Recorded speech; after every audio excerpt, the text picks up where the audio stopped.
नमस्कार। आज की बात में आपका स्वागत है। आज संसद में विपक्ष ने एक बार फिर हंगामा किया। आज एक बार फिर प्रधानमंत्री नरेंद्र मोदी को बोलने से रोकने की कोशिश की गई। आज राज्यसभा में कांग्रेस की लीडरशिप में विरोधी दलों के सांसदों ने खूब शोर मचाया, नारेबाजी की, मोदी को बोलते समय बार बार डिस्टर्ब किया।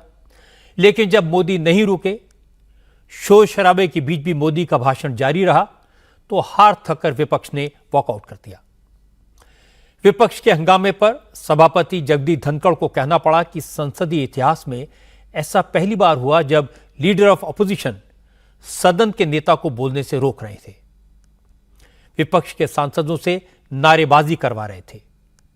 चेयरमैन ने कहा कि संविधान का, सदन का और संसदीय परंपराओं का घोर अपमान है। प्रधानमंत्री मोदी ने भी कहा कि झूठ का पहाड़ खड़ा करने वाले विपक्ष के नेताओं में सच सुनने का साहस नहीं है। मोदी ने याद दिलाया कि कल विपक्ष में लोकसभा में पूरी ताकत लगा दी थी, लेकिन उन्हें बोलने से नहीं रोक पाए, तो आज राज्यसभा में मैदान छोड़कर भाग गए। आज राज्यसभा में क्या क्या हुआ? प्रधानमंत्री मोदी ने पेपर लीक पर, ईडी सीबीआई के दुरुपयोग के आरोपों पर, मणिपुर के हालात पर, संविधान और आरक्षण के सवाल पर विपक्ष को क्या जवाब दिया, यह मैं आपको दिखाऊंगा। लेकिन उससे पहले कुछ चौंकाने वाली तस्वीरें दिखाना चाहता हूं। ये तस्वीरें आज सामने आई। ये तस्वीरें लोकसभा की कल की कार्रवाई की हैं। इन तस्वीरों से विपक्षी रणनीति, राहुल गांधी के इरादे साफ हो जाते हैं। जो आप इन तस्वीरों में देख सकेंगे, ये तस्वीरें उस वक्त की हैं जब लोकसभा में प्रधानमंत्री नरेंद्र मोदी राष्ट्रपति के अभिभाषण पर चर्चा का जवाब देने के लिए खड़े हुए। उस वक्त विरोधी दलों के नेताओं ने कितना हंगामा किया, उन्हें शोर मचाने के लिए किसने इशारा किया, उन्हें वेल में जाने के लिए किसने निर्देश दिया, यह सब बिल्कुल साफ साफ दिखाई दे रहा है। इस हंगामे के दौरान राहुल गांधी क्या कर रहे थे, यह भी नजर आ रहा है। असल में कल यह सब पता नहीं लगा, क्योंकि कार्रवाई के प्रसारण के समय विरोधी दलों की इन हरकतों को नहीं दिखाया गया। लेकिन आज हैरान करने वाली तस्वीरें सामने आई। राहुल गांधी ने वो हरकत की जो अब तक किसी लीडर ऑफ ऑपोजिशन ने नहीं की। राहुल गांधी ने खड़े होकर कांग्रेस के साथ साथ दूसरे विरोधी दलों के नेताओं को वेल में भेजा, नारे लगाने को कहा, शोर मचाने को कहा, प्रधानमंत्री के सामने जाकर उनके भाषण में खलल डालने का निर्देश दिया। ये तस्वीरें कल की हैं, उस वक्त की हैं जब प्रधानमंत्री नरेंद्र मोदी लोकसभा में बोलने के लिए खड़े हुए थे। लेकिन राहुल गांधी ये तय करके आए थे कि मोदी को बोलने से रोकना है। राहुल पहले से सदन में पहुंच चुके थे। जैसे ही स्पीकर ने प्रधानमंत्री को बोलने के लिए कहा, तो राहुल गांधी खड़े हो गए, नारेबाजी शुरू हो गई। राहुल ने कांग्रेस के सांसदों को वेल में जाने को कहा। बहाना बनाया गया मणिपुर को। यह मांग की गई कि मोदी सबसे पहले मणिपुर पर बोले। राहुल ने मणिपुर के सांसदों को आगे जाने के लिए कहा। लेकिन नोट करने वाली बात यह कि कांग्रेस के सांसद लोकसभा के नियमों और परंपरा को तोड़ने में हिचक रहे थे।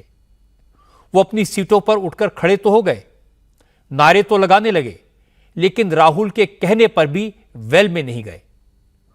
उसी वक्त राहुल गांधी के ठीक पीछे खड़े गौरव गोगोई सामने आए। गौरव गोगोई खुद वेल में पहुंच गए और फिर गौरव गोगोई ने पहले मणिपुर के 2 सांसदों को हाथ पकड़कर वेल में घसीटा। उसके बाद पूर्वोत्तर के कांग्रेस के 2 और सांसद भी वेल में रिपोर्टर्स की टेबल के पास स्पीकर के आसन के ठीक सामने आकर खड़े हो गए, हाथ उठाकर नारेबाजी करने लगे। तस्वीरों में यह पूरा सीक्वेंस बिल्कुल क्लियर है, साफ साफ दिखाई दे रहा है।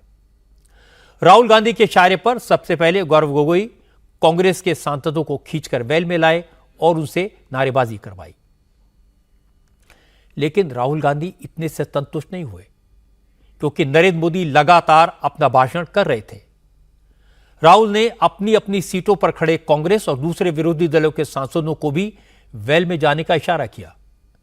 उस वक्त भी विपक्ष के सांसद वेल में जाने से कतरा रहे थे, रिलक्टेंट थे। कांग्रेस की कुछ महिला सांसद राहुल गांधी के ठीक बगल में आकर गैलरी में खड़ी हो गई, लेकिन वो वेल में नहीं गई। राहुल गांधी उन्हें भी बार बार इशारा करके वेल में भेजा। हालांकि स्पीकर ओम बिरला लगातार नेता विपक्ष के इस रुख पर आपत्ति जता रहे थे, राहुल को ऐसा करने से रोक रहे थे, लेकिन राहुल गांधी स्पीकर की बात नहीं सुनी। उन्होंने अपनी पार्टी के कुछ नेताओं को वेल में भेजा और इसके बाद धीरे धीरे विरोधी दलों के ज्यादातर सांसद वेल में पहुंच गए। प्रधानमंत्री के सामने खड़े होकर नारेबाजी करने लगे। कोशिश ये थी कि नरेंद्र मोदी को बोलने से रोका जाए। जब राहुल ने इंडिया अलायंस के सांसदों को वेल में भेज दिया, हंगामा शुरू करवा दिया, इसके बाद राहुल अपनी सीट पर बैठकर बड़े आराम से तमाशा देखने लगे। मोर्चा संभाला डीएमके के सीनियर सांसद दयानिधि मारन ने। राहुल के ठीक बगल में बैठे दयानिधि मारन खड़े हो गए। वो नारेबाजी के लिए विपक्ष के सांसदों को उकसाते हुए दिखाई दे रहे हैं। हालांकि इस दौरान स्पीकर ओम बिरला ने विपक्ष के नेताओं को समझाया, कभी डांटा, कभी फटकारा, कभी रिक्वेस्ट की, लेकिन कोई असर नहीं पड़ा। इसके बाद स्पीकर ने राहुल गांधी का नाम लेकर कहा, उनका व्यवहार शर्मनाक है। स्पीकर ने कहा राहुल गांधी को अपने ओहदे की मर्यादा का पालन करना चाहिए, लेकिन राहुल ने न तो स्पीकर की बात सुनी, न अपने सांसदों को नारेबाजी बंद करने को कहा।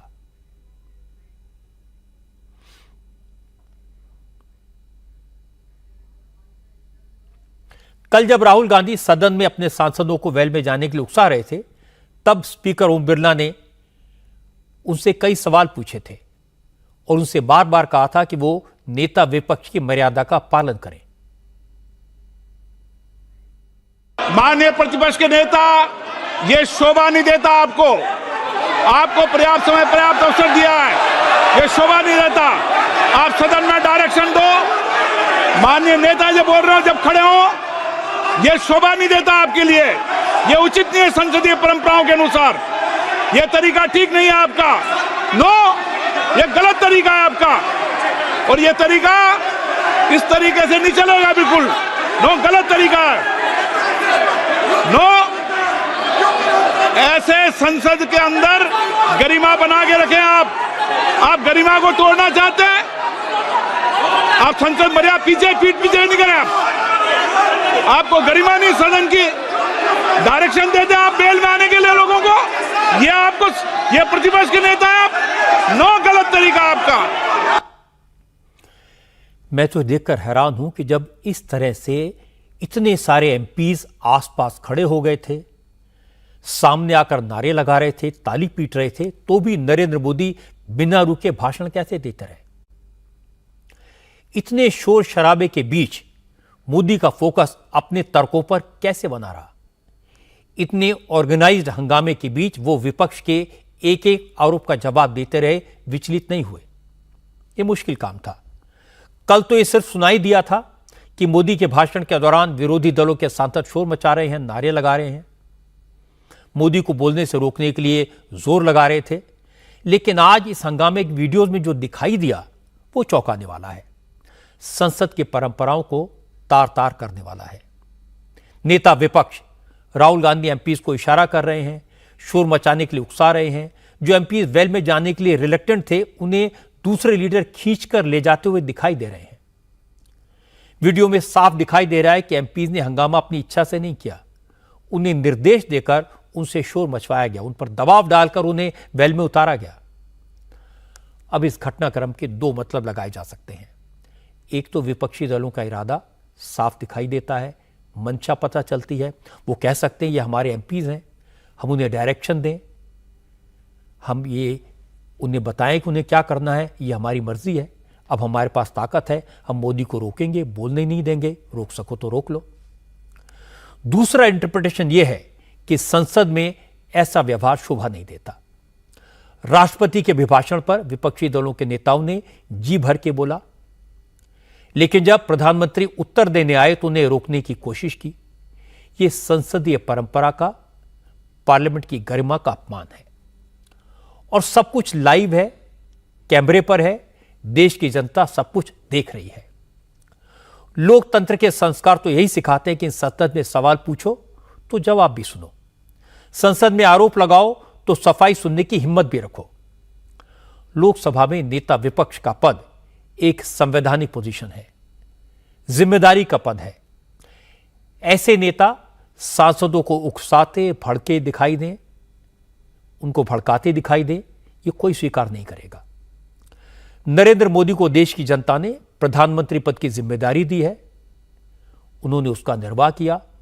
राहुल गांधी को देश की जनता ने नेता विपक्ष बनाया है, लेकिन उनका व्यवहार इस पद के अनुकूल नहीं दिखाई दिया। कल प्रधानमंत्री ने लोकसभा में विपक्ष के हंगामे और नारेबाजी के बीच 2.25 घंटे तक कैसे भाषण दिया, यह आपने देखा। मोदी ने कहा कि विपक्ष के हंगामे से वो न डरने वाले हैं न रुकने वाले हैं। और आश्चर्य की बात यह कि आज राज्यसभा में भी विपक्ष के सांसद ठीक उसी तरह की रणनीति के साथ सदन में पहुंचे। हालांकि आज राज्यसभा में ऑपोजिशन के नेता वेल में तो नहीं आए, लेकिन नारेबाजी करके मोदी को बोलने की कोशिश करते रहे। मोदी का भाषण शुरू तो शांति से हुआ, लेकिन जैसे ही प्रधानमंत्री ने संविधान की बात की तो राज्यसभा में लीडर ऑफ ऑपोजिशन मल्लिकार्जुन खड़गे खड़े हो गए, सभापति से बोलने की परमिशन मांगने लगे। लेकिन चूंकि प्रधानमंत्री चर्चा का जवाब दे रहे थे और नियम यही है कि परंपरा भी यही है कि प्रधानमंत्री के जवाब के बाद किसी को बोलने की अनुमति दी जाती नहीं, इसलिए खड़गे को परमिशन नहीं मिली। इसी बात को मुद्दा बनाकर विपक्ष ने हंगामा शुरू कर दिया, नारेबाजी होने लगी। लेकिन शोर शराबे के बीच मोदी ने अपनी बात जारी रखी, बिना रुके अपनी बात कहते रहे। 10-15 मिनट के हंगामे के बाद विपक्ष के नेता ऐसा लगा जैसे थक गए हों, उन्होंने राज्यसभा की कार्रवाई से वॉकआउट कर दिया और सदन से बाहर चले गए। इस पर प्रधानमंत्री ने कहा, कांग्रेस पार्टी और उसके साथियों को सच का सामना करने का साहस नहीं है। जो सवाल उन्होंने उठाए उनके जवाब सुनने की हिम्मत नहीं है, इसीलिए डरकर मैदान छोड़कर भाग गए। झूठ फैलाने वालों की सत्य सुनने की ताकत भी नहीं होती।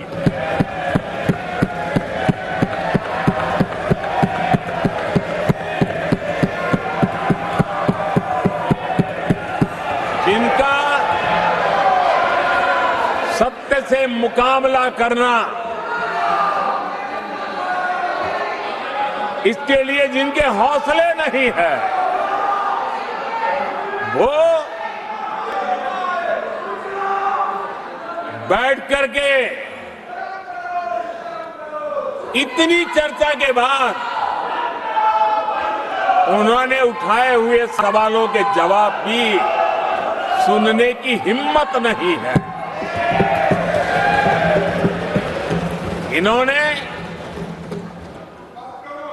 ये अपर हाउस को अपमानित कर रहे हैं।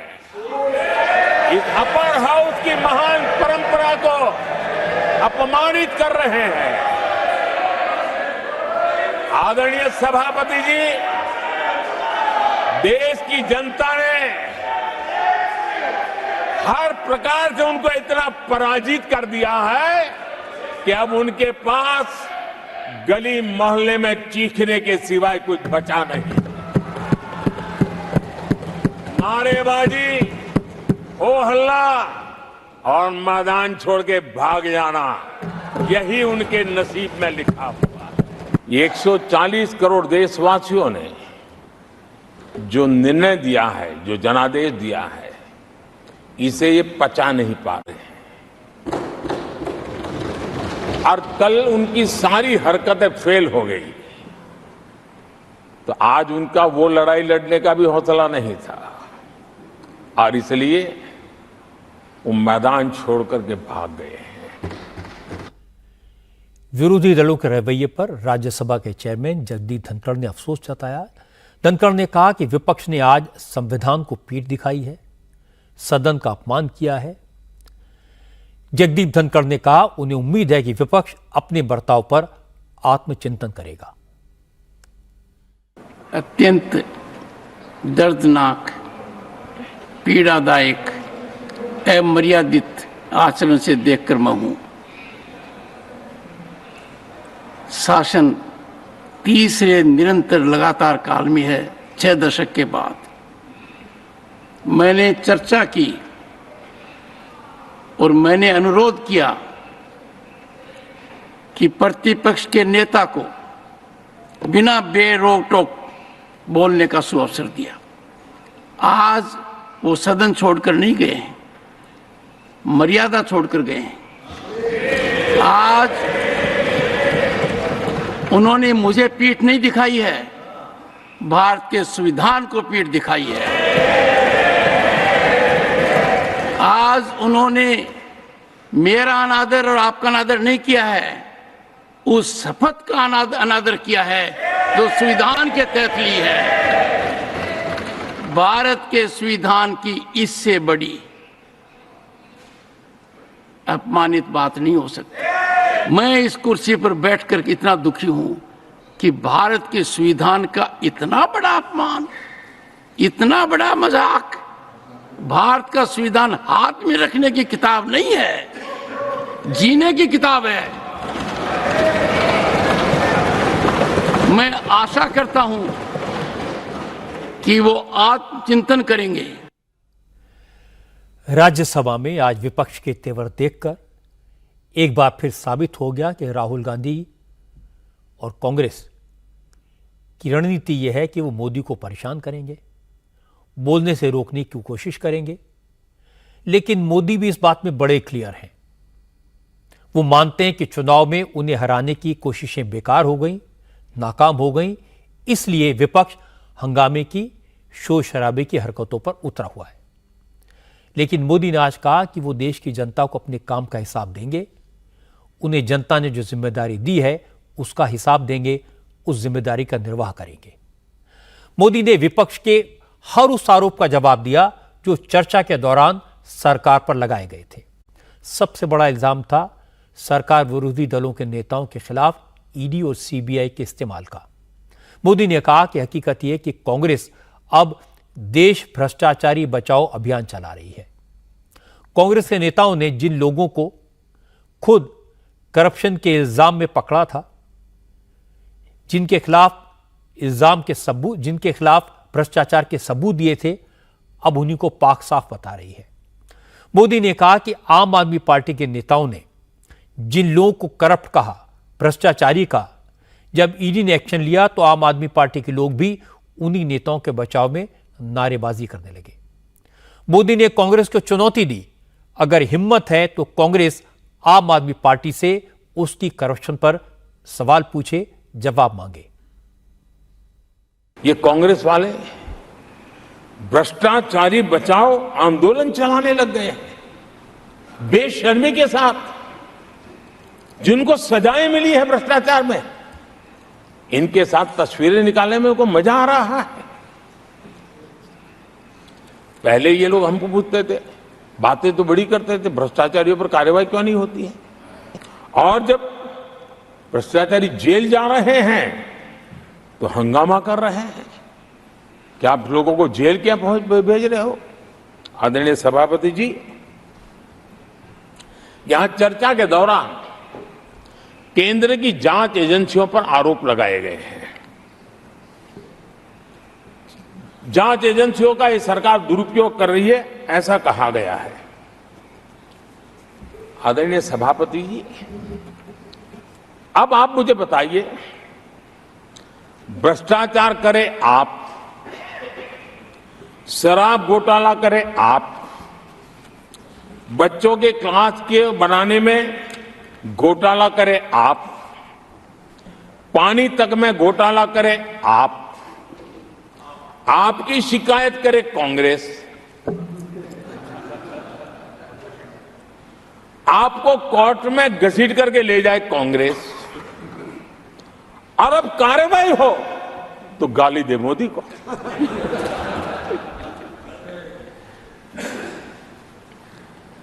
और अब आपस में जरा साथी बन गए हैं लोग, और हिम्मत है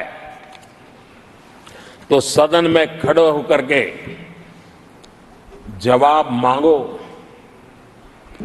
कांग्रेस पार्टी से मैं आप वालों से कहता हूं, कांग्रेस भी बताएं कि आपने प्रेस कॉन्फ्रेंस करके आपके घोटालों के इतने सारे सबूत देश के सामने रखे थे।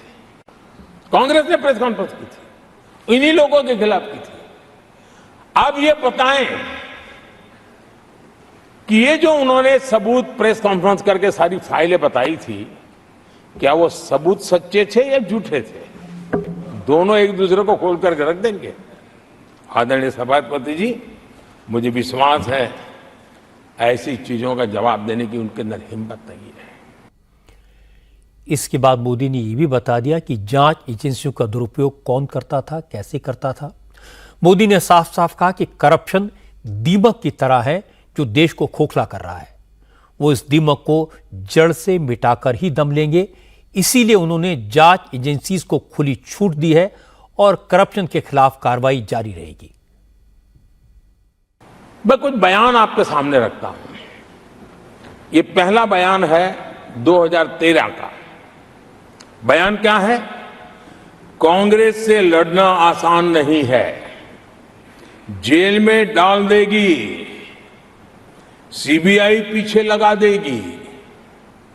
कांग्रेस सीबीआई व इनकम टैक्स का भय दिखा करके समर्थन लेती है। ये स्टेटमेंट किसका है? ये बयान है स्वर्गीय मुलायम सिंह जी का। कांग्रेस एजेंसियों का कैसा दुरुपयोग करता है, ये मुलायम सिंह जी ने कहा था। मैं एक और बयान पढ़ता हूं, ये भी साल 2013 का है। The Congress had used the CBI to strike political bargains with many parties.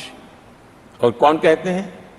उनके कॉमरेड श्रीमान प्रकाश कराज जी ने यह कहा हुआ है। एजेंसियों का दुरुपयोग कौन करता था, इसके जीते जागते सबूत आज मौजूद है। कि भ्रष्टाचार एक ऐसी दिमक है जिसने देश को खोखला कर दिया है। इस देश को भ्रष्टाचार से मुक्ति दिलाने के लिए, भ्रष्टाचार के प्रति सामान्य मानवीय के मन में नफरत पैदा करने के लिए मैं जी जान से जुटा हुआ हूं। मैं निसंकोच रूप से कहना चाहता हूं, लाग लपेट नहीं रखता हूं, और मैं देशवासियों को भी कहना चाहता हूं कि मैंने एजेंसियों को भ्रष्टाचार और भ्रष्टाचारियों पर कड़ों से कठोर कार्रवाई करने के लिए खुली छूट दे के रखी है। इसके बाद मोदी ने पेपर लीक के मुद्दे पर बात की। प्रधानमंत्री ने कहा पेपर लीक एक बड़ी प्रॉब्लम है। उन्हें उम्मीद थी कि इस मुद्दे पर राजनीति से ऊपर उठकर चर्चा होगी, लेकिन ऐसा हुआ नहीं।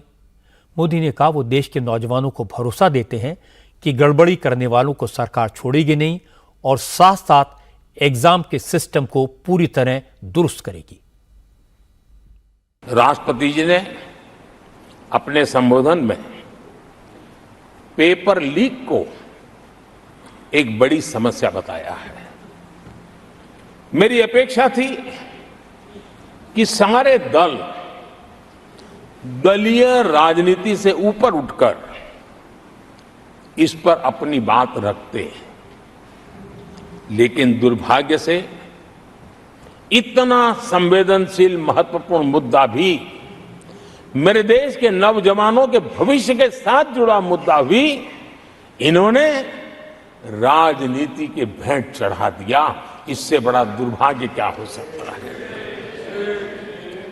मैं देश के नौजवानों को आश्वस्त करता हूं कि आपको धोखा देने वालों को ये सरकार छोड़ने वाली नहीं है। मेरे देश के नौजवानों के भविष्य के साथ खिलवाड़ करने वालों को सख्त से सख्त सजा मिले, इसके लिए एक के बाद एक एक्शन लिए जा रहे हैं। संसद में इन गड़बड़ियों के खिलाफ सख्त कानून भी हमने बनाया है।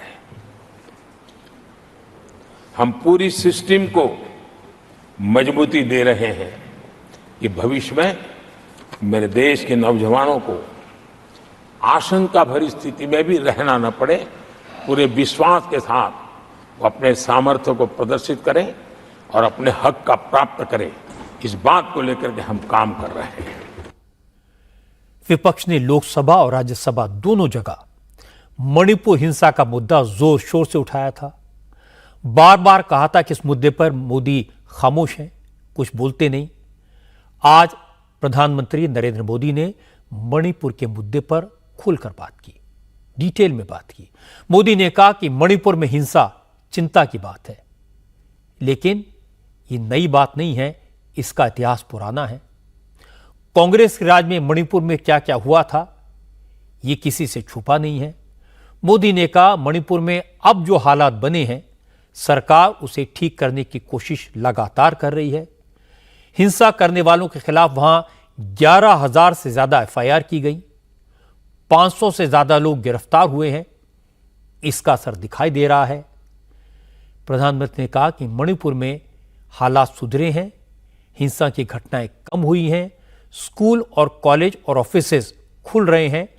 उन्हें उम्मीद है कि वहां हालात जल्दी से जल्दी सामान्य हो जाएंगे।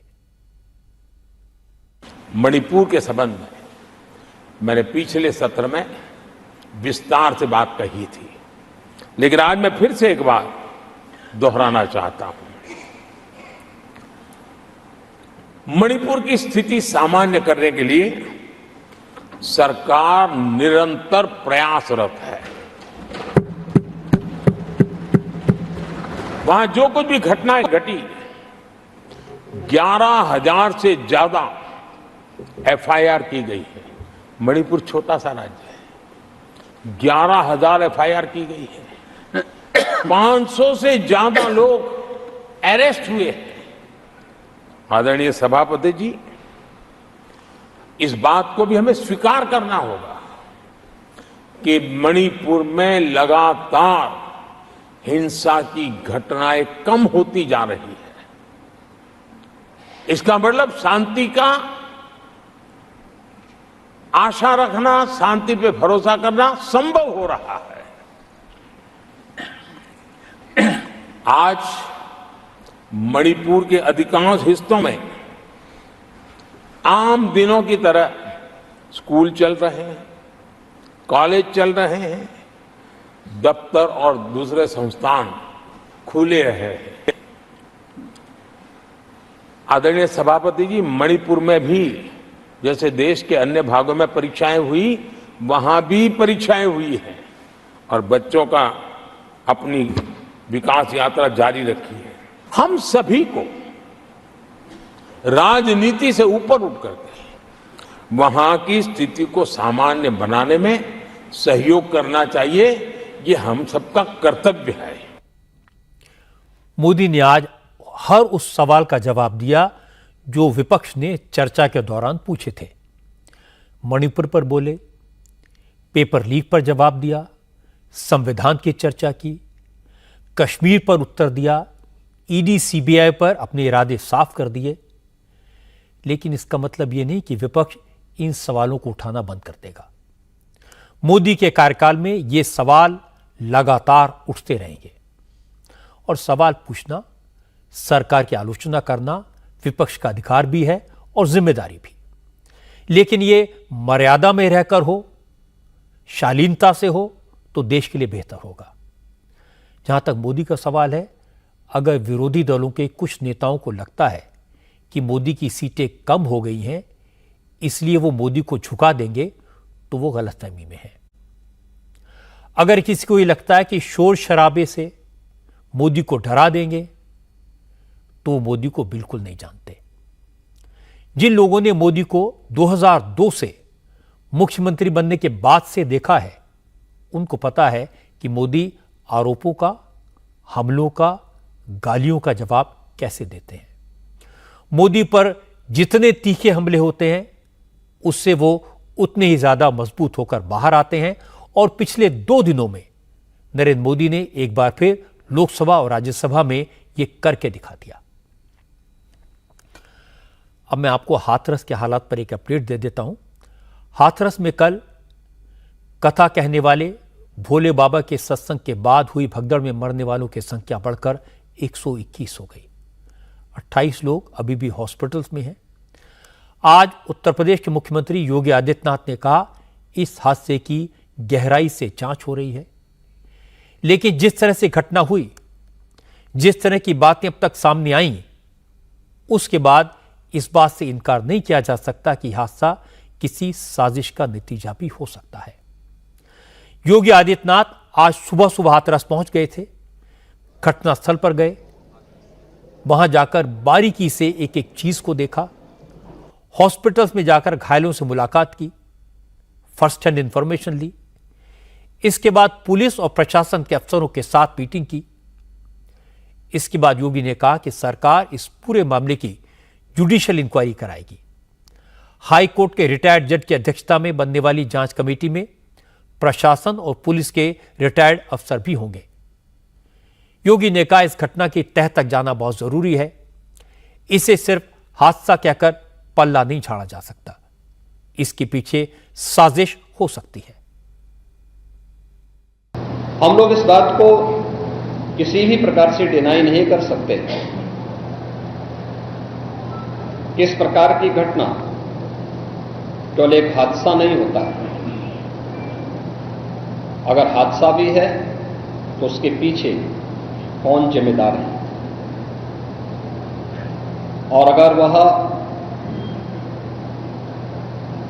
घटना घटित हुई है तो इसके पीछे हादसा नहीं तो साजिश किसकी है, कौन इसके पीछे है, इन सभी पहलुओं को लेकर के राज्य सरकार ने तय किया है कि हम इसका एक जुडिशियल इंक्वायरी भी करवाएंगे। प्रशासन प्रथम दृष्टया ये मान के चलता है कि धार्मिक आयोजन है, उनके सेवादार इस प्रकार के आयोजनों की जिम्मेदारी अंदर से स्वयं निभाएंगे। धार्मिक और आध्यात्मिक श्रद्धा भाव के साथ लोग जहां आते हैं वहां पर भीड़ अनुशासित भी रहती है, लेकिन जब वही कार्यक्रम निहित स्वार्थी तत्वों के हाथों का खिलौना बन जाता है तो वह अनुशासनहीनता का नजारा वहां पर भी देखने को मिलता है, और इसका शिकार अंततः वह निर्दोष व्यक्ति होता है जो धार्मिक श्रद्धा के साथ उस आयोजन में भागीदार बनता है, क्योंकि उसको तो साजिश के बारे में पता नहीं होता है। लेकिन साजिश करने वाले लोग अपनी साजिश करके फिर वहां से चुपचाप खिसकने का प्रयास भी करते हैं। इस मामले में पुलिस ने सत्संग के ऑर्गेनाइजर देव प्रकाश मधुकर समेत सभी आयोजकों को आरोपी बनाया है। देव प्रकाश मधुकर अब तक फरार हैं। दूसरे ऑर्गेनाइजर्स के फोन भी स्विच ऑफ हैं। पुलिस अब इनके ठिकानों पर रेड कर रही है। और बड़ी बात है कि जिस सूरजपाल उर्फ भोले बाबा का सत्संग था, जिसने भक्तों को बुलाया था, वो 121 लोगों की मौत के बाद भी सामने नहीं आया, वो अभी भी गायब है। एफआईआर में लिखा गया है कि आयोजकों ने 80,000 लोगों की भीड़ के लिए अनुमति ली थी, लेकिन सत्संग में 2.5 लाख लोग पहुंच गए। नारायण सरकार हरि जब सत्संग के बाद बाहर निकले तो उनकी चरण रज लेने के लिए भीड़ उनकी तरफ बढ़ी। इन भक्तों को बाबा के सेवादारों ने डंडों से पीछे धकेलना शुरू कर दिया, जिसके कारण कुछ महिलाएं गिर गईं, भगदड़ मची और लोग कुचल गए। एफआईआर में यह भी बात कही गई है कि आयोजकों ने घटना को छुपाने की कोशिश की। घटना के बाद मौके पर छूटे सामान, जूते चप्पल और कपड़ों को पास के खेतों में फेंक दिया। सबूतों को मिटाने की कोशिश हुई। मौके पर इस बाबा के जो सेवादार थे, जो भीड़ को कंट्रोल कर रहे थे, वो सेवादार भगदड़ होने के बाद भाग गए। इसीलिए योगी आदित्यनाथ ने इस हादसे के पीछे साजिश की आशंका जताई है। योगी ने कहा, कुंभ जैसे बड़े आयोजन हो जाते हैं और कभी कोई हादसा नहीं होता। इस जगह हादसा कैसे हुआ, ये बहुत गंभीर बात है। योगी ने बताया कि हाथरस में जो सत्संग हो रहा था, उसमें पंडाल के अंदर प्रशासन को नहीं घुसने दिया गया। बाबा के सेवेदारों ने अंदर की व्यवस्था संभाली हुई थी। पुलिस बाहर के इंतजाम देख रही थी। घटना होने के बाद भी सेवादारों ने प्रशासन को धैर्य में रखा, लेकिन जब घटनास्थल पर लोग मर रहे थे, उन्हें इलाज की जरूरत थी, हॉस्पिटल ले जाने की जरूरत थी, तब सेवादार भाग गए। अब जांच के बाद यह तय होगा कि इस घटना का जिम्मेदार कौन है और उस पर कड़ी कार्रवाई की जाएगी। इस प्रकार के आयोजन में जो सेवादार प्रशासन को अंदर घुसने नहीं देते, दुर्घटना होने के तत्काल बाद या दुर्घटना के दौरान प्रारंभिक रूप में इन्होंने पहले वहां पर इस मामले को दबाने का प्रयास किया, लेकिन जब उन्हें प्रशासन ने हॉस्पिटल ले जाने की कार्रवाई प्रारंभ की तो इनमें ज्यादातर सेवादार वहां से भाग गए। बड़े बड़े आयोजन हम लोग करते रहे हैं, लेकिन कहीं भी कोई इस प्रकार की चीजें नहीं आई। कुंभ जैसे बड़े आयोजन किए हैं, बड़े बड़े कार्यक्रम होते रहे हैं, लेकिन इसीलिए मैंने कहा कि इसकी तह में जाना आवश्यक है कि आखिर इसके पीछे कौन लोग इसके लिए जिम्मेदार हैं। सत्संग करने वाला बाबा गायब है। हादसे के 17 घंटे के बाद आज सूरजपाल उर्फ भोले बाबा उर्फ नारायण हरि ने एक बयान जारी किया। मरने वालों की आत्मा की शांति की प्रार्थना की और भगदड़ में हुई मौतों से अपना पल्ला झाड़ लिया। इस बाबा ने कहा कि हादसे से बहुत पहले वो वहां से निकल चुका था।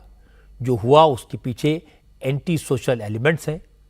इसी बयान में बाबा ने बता दिया कि अब इस मामले में उसकी तरफ से सुप्रीम कोर्ट के वकील एपी सिंह सारे कानूनी पहलुओं को देखेंगे। अब पुलिस की 5 टीमें बाबा की तलाश कर रही हैं। नारायण साकार हरि उर्फ भोला बाबा पिछले 1 महीने से मैनपुरी के आश्रम में रह रहा था। सत्संग के बाद वो कुछ देर के लिए यहां लौटा था, लेकिन उसके बाद गायब हो गया। मैनपुरी का उसका आश्रम एक किले जैसा है। यहां से वो एक ट्रस्ट चलाता है। ट्रस्ट के मेंबर राकेश बाबू ने कहा उन्हें नहीं मालूम कि नारायण साकार हरि कहां हैं। राकेश बाबू ने कहा कि भगदड़ के लिए बाबा नहीं, भक्त जिम्मेदार हैं। अगर कोई कुएं में कूदेगा तो अपनी मौत के लिए खुद ही जिम्मेदार होगा। इसमें बाबा का क्या कसूर? अब इसमें गलती हम किसकी माने? हम तो इसकी गलती मांगते हैं जो भगदड़ में खुद शामिल है। अगर वो भगदड़ नहीं करते तो मरते भी नहीं। इसमें परमात्मा का कोई दोष ही नहीं है। उन्होंने प्रवचन दिया और अपने वापस आ गए। अब वो ने भगदड़ क्यों मचाई, अब भाई वो ही जाने, क्योंकि वो अब बोलो अब तो संसार में ही नहीं है। बाबा की जिम्मेदारी नहीं, जिम्मेदारी तो प्रशासन की है, पुलिस प्रशासन की है। इन्होंने क्यों नहीं देखा? बाकी सेवादार लोग हैं, उन्होंने क्यों नहीं देखा? और फिर जब खत्म हो जाता तो एकदम भागते हैं। घुसते तो एक एक करके, जब खत्म होता तो सारे एकदम भागते हैं लोग। तो किसी कंट्रोल की बस की बात नहीं। एक अगर लोग वो भागते नहीं तो ये ऐसा ही नहीं होता। लोग अगर मतलब कुआं है, कुआं में कूदोगे तो मरोगे, सीधी बात है।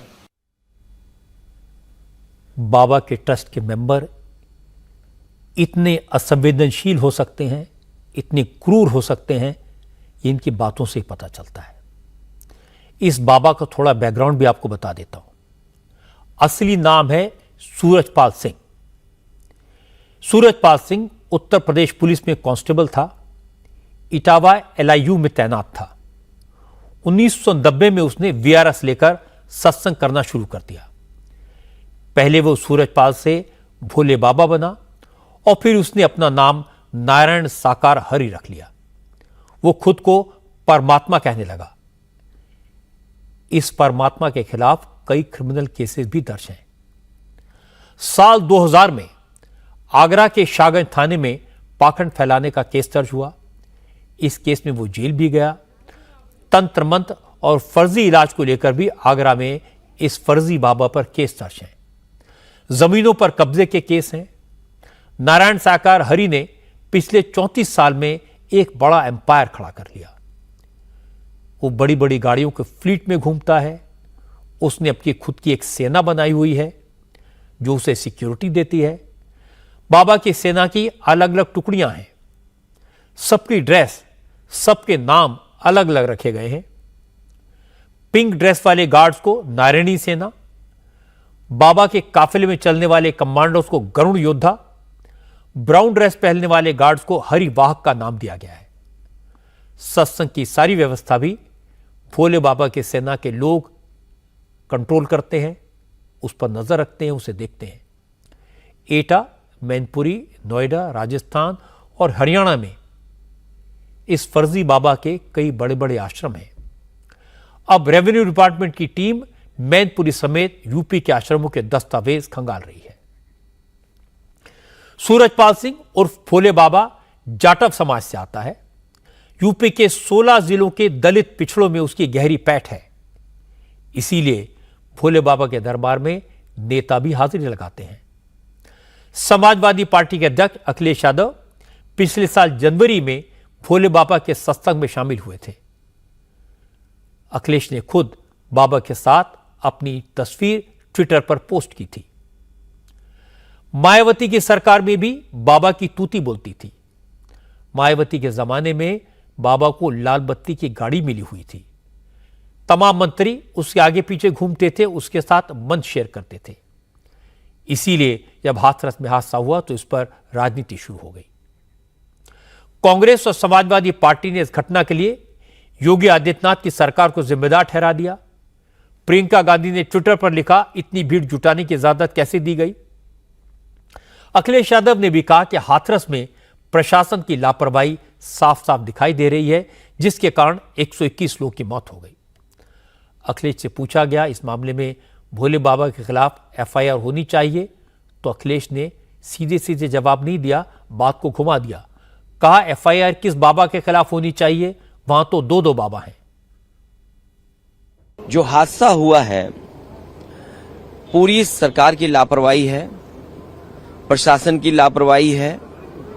और ऐसा नहीं है कि उत्तर प्रदेश की सरकार और प्रशासन के लोग न जानते हों ये बातें, कि जब कभी भी इस तरह के कार्यक्रम होते हैं बड़ी संख्या में लोग आकर के शामिल होते हैं। जो जानकारी सरकार के पास थी उसके बावजूद भी सरकार को जो इंतजाम करना चाहिए था वो इंतजाम नहीं किया है।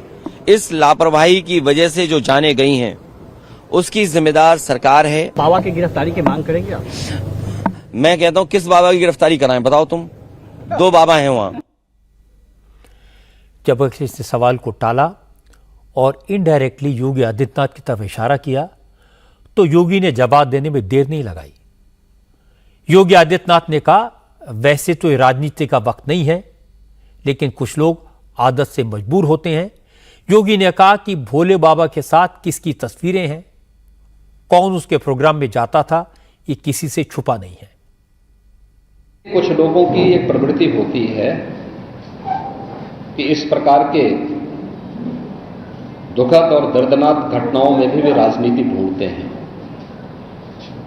और ऐसे लोगों की ये फितरत है कि चोरी भी और सीना चोरी भी।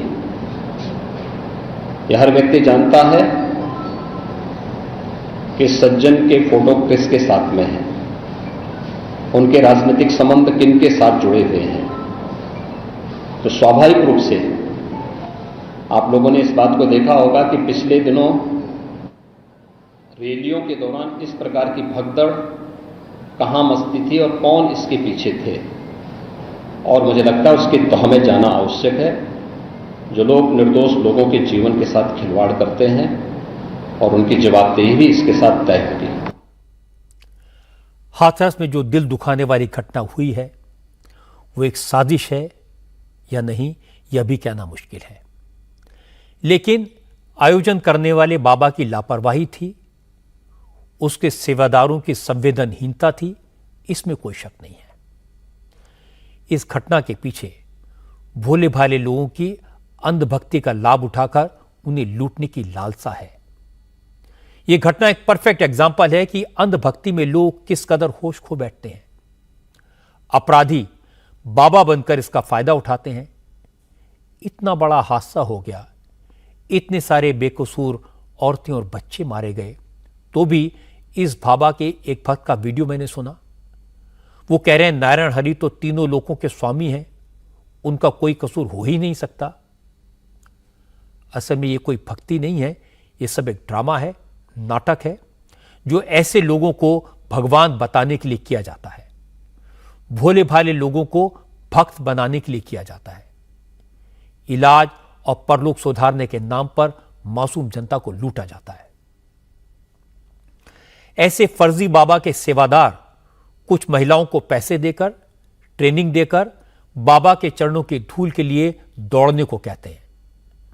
भक्ति में अंधे लोग इसे सच समझ लेते हैं और फिर हजारों लोग इसके पीछे दौड़ पड़ते हैं, कोई चरणों की धूल के लिए तो कोई दर्शन के लिए। अंधभक्ति और लूट का यह खेल इस बार फेल हो गया। इतना तो साफ है कि प्रवचन देने वाले इस फर्जी बाबा ने मासूम लोगों की जान का सामान तैयार किया, लेकिन बहुत सारे ऐसे सवाल हैं जिनके जवाब अभी आना बाकी हैं। क्या यह महज लापरवाही थी या इसके पीछे बड़ी साजिश थी? क्या यह पुलिस प्रशासन का फेलियर था या इसके पीछे अराजकता फैलाने का प्लान था? क्या सेवादार षड्यंत्र के तहत भागे या अपनी जान बचाने के लिए गायब हो गए? सवाल यह भी है कि बाबा गायब होकर कहां चला गया? क्या बाबा का कोई पॉलिटिकल कनेक्शन है? क्या उसे कोई बचाने की कोशिश कर रहा है? आज योगी आदित्यनाथ ने कई बातों की तरफ इशारा किया, लेकिन लगता है कि वो भी जांच पूरी होने का, सबूत हाथ में आने का इंतजार कर रहे हैं। लेकिन हाथरस के इन मासूम लोगों के शवों के ढेर में एक संदेश भी छुपा है। किसी इंसान में ईश्वर को मत ढूंढो, पाखंड और भक्ति के बीच अंतर को समझो। गुरु वो है जिसके पास ज्ञान है, अध्यात्म है।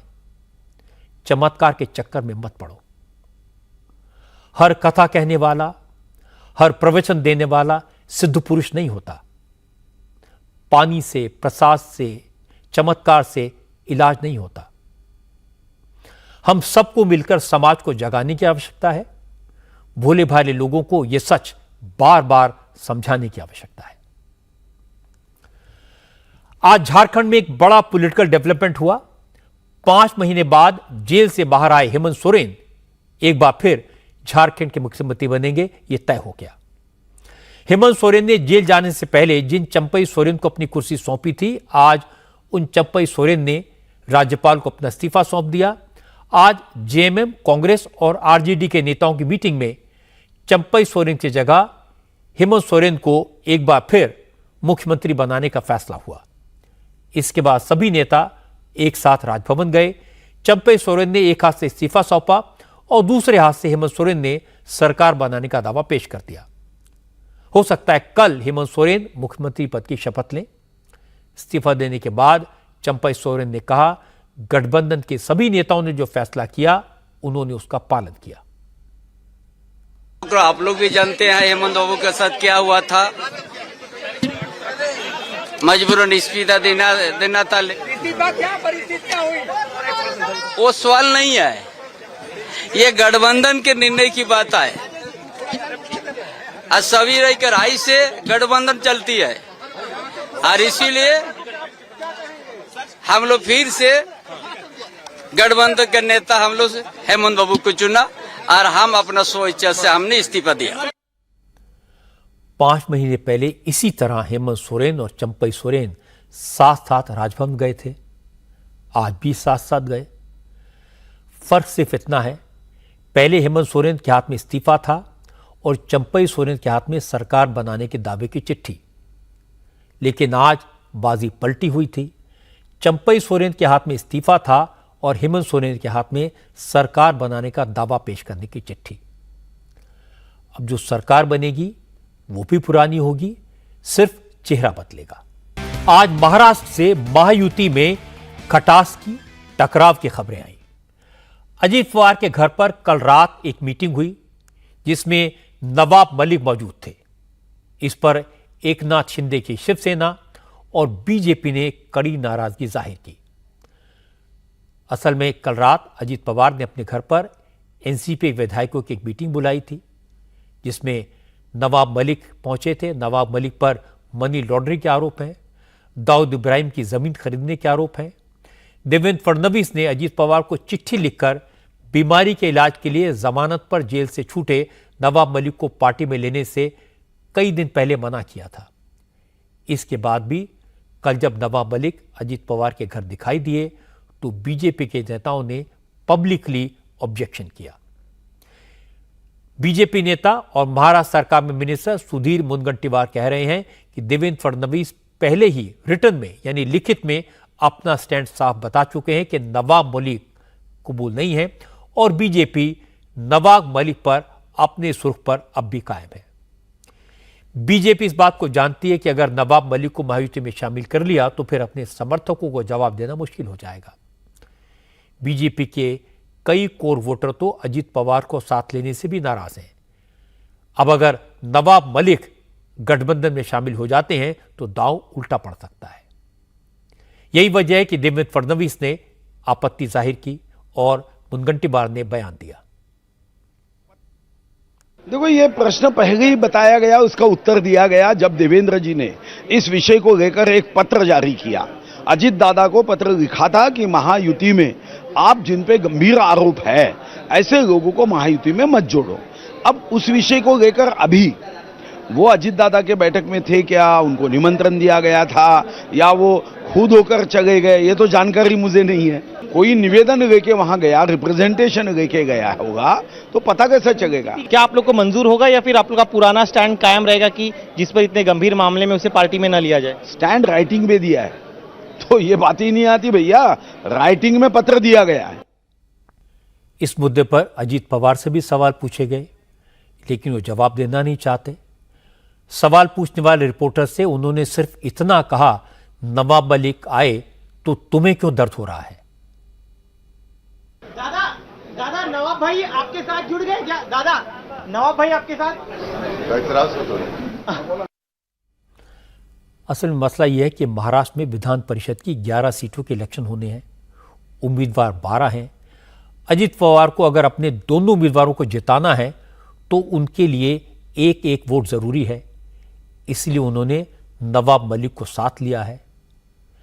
ये वैसा ही है जैसा जब देवेंद्र फडणवीस को सपोर्ट की जरूरत थी, उन्हें लगता था उनके एमएलए कम पड़ जाएंगे तो उन्होंने तमाम आरोप लगने के बावजूद अजीत पवार को अपने साथ लिया था। अब मैं आपको सावधान करना चाहता हूं, महाराष्ट्र में 3 दिन पहले सरकार ने लाडली बहना योजना शुरू करने का ऐलान किया। इस स्कीम का फायदा उठाने के लिए महिलाओं को फॉर्म भरने हैं, औपचारिकता पूरी करनी है। बड़ी संख्या में महिलाएं सरकारी दफ्तरों में पहुंच रही हैं, लेकिन अमरावती से जो तस्वीरें आई वो परेशान करने वाली हैं।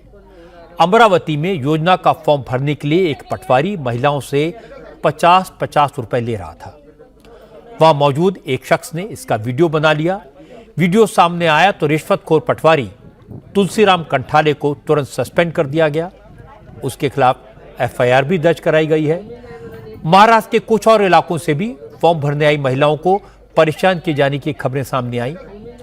बुल्ढाना के एक ऐसे मामले में मुख्यमंत्री एकनाथ शिंदे ने कार्रवाई का आदेश दिया। नहीं, मैंने वहाँ पर कलेक्टर से बात की थी।